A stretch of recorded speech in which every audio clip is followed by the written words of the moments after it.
We are running out of locations to bring you Galacticos, so we've come to this weird kind of monument. I hope it looks cool and you are enjoying the shot. We're here to bring you the ASKRG, right? Yes. So all the cool questions you sent us this week, we're gonna try to answer them sufficiently about Real Madrid, about the world of football, and about our personal lives as well. So if you haven't liked or subscribed yet, you know what to do. Click. And yeah, let's do it. Let's go for it. I'm excited. Yay. Some good questions this week, Galacticos. Thank you very much. Good, and keep them coming. Okay. Yeah. It's a long question that's coming. Yes. From Rev96, what's your favorite chant or song? Oh, Rev96, how are you, man? Well, I don't have a favorite chant or song. My favorite chant is, oh, carajo! You know, that was when we score, but it's not really a chant. But Ashley she actually prepared something, so. Here we go. I love this one. This is from when they won the Decima, right? Yeah. So, I'm a great singer. I hope you enjoy my voice. And it'll be in Spanish. I love when they play us at the stage. Go for it. Okay. Do it. Historia que tú hiciste, historia por hacer, porque nadie resiste tus ganas de vencer. Ya salen las estrellas. Actually, she's good, man. I thought she was gonna. De lejos y de cerca nos traes hasta aquí. I can't go that low. But yeah, that's the anthem. You can look for it. It was written by Red One when we won the Decima. And in the chorus, when you hear like a lot of voices singing it, it's actually the players singing the song. So that's really cool. Look for that. Thank you for the question. Thank you. And we hope you enjoyed Ashley's performance. And hopefully you guys can ask me more about singing and stuff later. She wants to sing. Moving on. From Joy One Kenobi, who always writes great questions. This question is in Spanish, but I'll translate for you guys in English. Let me read it first. Which Real Madrid player would you not sell for any amount of money? He says personally he would never sell Varane. Okay, we answered this question in the ASKRG in Spanish, and I really loved Iñaki's answer, so I'm gonna go with it because, you know, I 100% agree. And I think nowadays, you know, we don't see many more like franchise players, like really not like brand franchise, but, you know, like Raúl was, or maybe, you know, Puyol was in Barcelona. I think, you know, all players are pasajeros, you know, players come and go, and the club remains.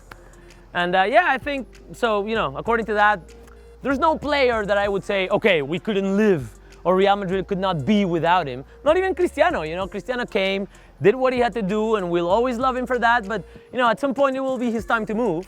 And, you know, Real Madrid will stay. So I wouldn't say anybody. Okay. If I had to choose one, I would say Keylor Navas.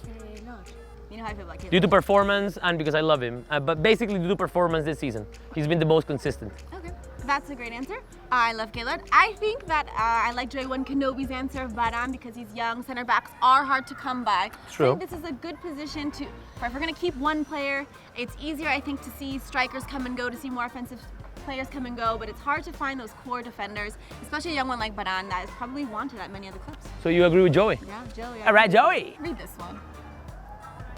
5. Tilen Rakovic. Why is Ashley so energetic? What do you want me to be? I think V's more energetic than me. No, that's not an answer. He said why. Why? Because I'm happy? I don't know. How should I be, guys? Leave it in the comments below. Don't answer with a question. You know, just why are you so energetic? Because I'm happy. All right, good. Is that a sufficient answer? I think she's hiding some information. But well, that's her right to do that. So sorry. I don't know what he's talking about. V's more energetic than me. Moving on. From Real Madrid Gladiator. Oh.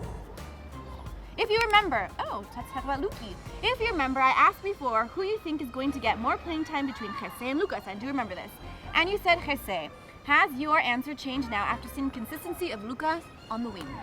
It's a good question. I think yes, my answer has changed because when I answered that question before, I was thinking more of an offensive necessity of the team. Right. But definitely, I don't want to compare Lucas Vázquez and Jesé offensively. I think maybe Jesé is a more powerful player. But definitely Lucas Vázquez is a more versatile player.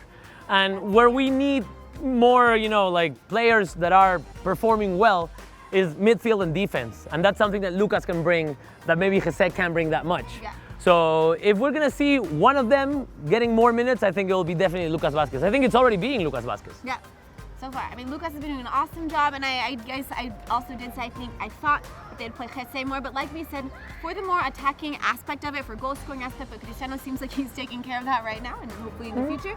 And I love Lucas because he works both ends of the ball, and we've seen him be very, very effective in his work rate. I mean, he is getting tons of touches, he's creating tons of opportunities, and him and Jesé are not really comparable to me as players. They're very different. So Lucas in the future.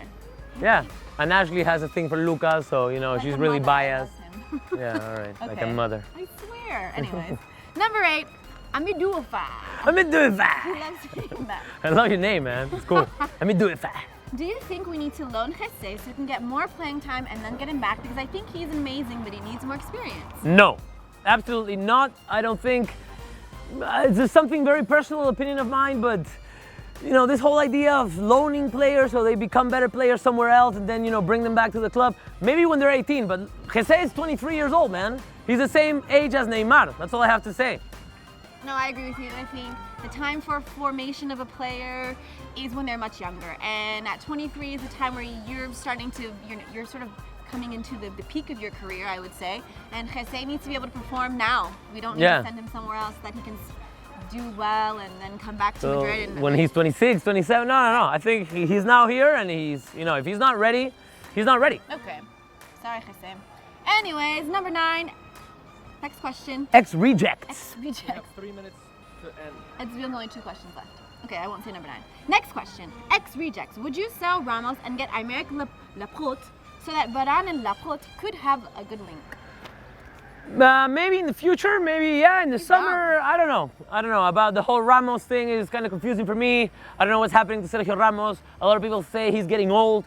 I don't think he's getting old. He's not old at all. He's 29, maybe 30. But you know, for a central, for a back central, for a central defender, center back, you know, I mean, he's in the peak of his career. Yeah. So what I really would like to see is Sergio Ramos perform better. Yes. But yeah, I would like Aymeric Laporte, but it wouldn't be an exchange for me. No, I agree. I think Ramos, like you said, he's not old. He has good years left in him. He's been on this team for a long time. I would like him to step it up, to be the leader that he should be. And also, it might be a little bit dangerous to have such young center backs together. So I think it's a good balance to have Sergio Ramos and Varane, because Varane is young. He's going to be the future of Real Madrid, hopefully, and Sergio Ramos sort of to lead the way. But I think if you have 2 young center backs, we could see some problems with that. Yeah. Last question. Last question of the segment. Woo! Okay.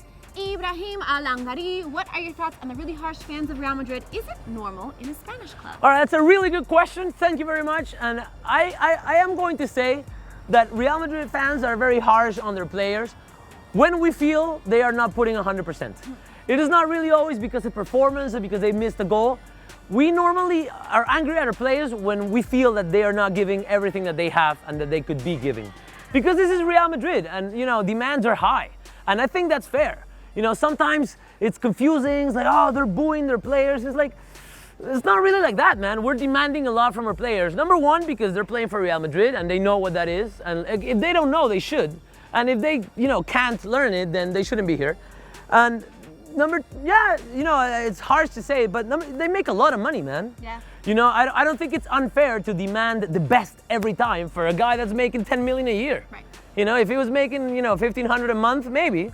But, you know, they're not. You know, if they're earning like inhumane numbers, they should be at least demanded to perform almost inhumanely. Right. I agree with you, Vi. But also I'd like to point out What? that I agree with you, but also I'd like to point out that I agree with you, Vi. Okay. Sorry. Okay. I agree with you, Vi. But I'd also like to point out that it's not just Spanish clubs. I think it's because this is Real Madrid. This is a team that is, or a club that's used to winning. It's a winning culture. And so when fans aren't winning, or clubs not winning for the fans, it's hard for us to swallow. So I think, you know, other clubs, smaller clubs that maybe don't have such a winning culture, it's easy to stand by them no matter, through whatever, because they haven't won championships. They haven't seen Champions League championships and league championships and all these things. I think just to end, like my final thoughts on that question is, normally like smaller teams or with, you know, less budget, they will, let's say, settle for their players giving it all. And sometimes that will not bring results. Like, and we have the same thing. Like, we just settle for our players giving it all. The thing is, when our players give it all, we normally win. When we see Real Madrid losing, it's not normally because our players are not good, it's because they're not giving it all. So that's what we want. So when we feel they're not giving it all, we're not happy. And we will let them know that, you know, of course. Right. So I think that's what else I was going to say is that if Real Madrid lost and it was a well-played match, it was a hard-fought match, I don't think that fans are going to go home and say, you know, whistling and saying horrible things at the players. Yeah, we wanted to win that match, but you know what? We can't complain because that's football. Sometimes you win, sometimes you lose, and if you give it everything, what more can you ask of the players? So Galacticos, we hope you have enjoyed our answers and that we have once again answered sufficiently. And we hope we have given you all, you know, as Real Madrid fans demand. And yeah, you know, don't forget to hit like and subscribe, and we'll see you later.